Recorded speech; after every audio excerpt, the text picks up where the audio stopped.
All right, guys. Here is our second problem that I hope that you tried by yourself. This one's a little different. It has bigger numbers underneath the radical. Usually that means that you have to simplify both of them, and that is the case for this one. All right, so looking at the square root of 150, I notice that it ends with a 0, so I know I can divide it by 5, which usually means I can also divide it by 25, and that's the perfect square that it divides by. I can separate this into 25 and 6, which would mean that the radical, the square root of 25 and the square root of 6 make up the square root of 150.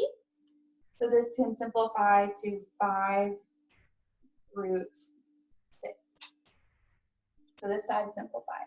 A trick that you can use, since this one ended up with 6 underneath the radical, most likely 80% of the time, this one's also going to end up with radical of 6 because you know you need to subtract them. So go ahead, divide 54 by 6, and that gives you the perfect square of 9. So this separates into square root of 9 and the square root of 6. Then I take the square root of 9, multiply it by 10. Notice how I didn't say negative 10. That negative can go ahead and be brought down here. Doesn't make a difference to the coefficient of the radical.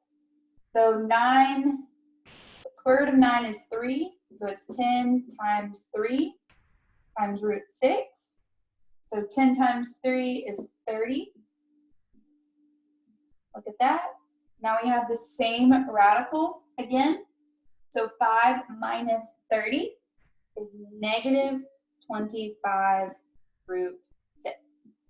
All right, so this problem I pulled straight off of Delta Math. If you understand it, awesome. If you don't, please ask me for help. Send me an email, set up an appointment on Calendly.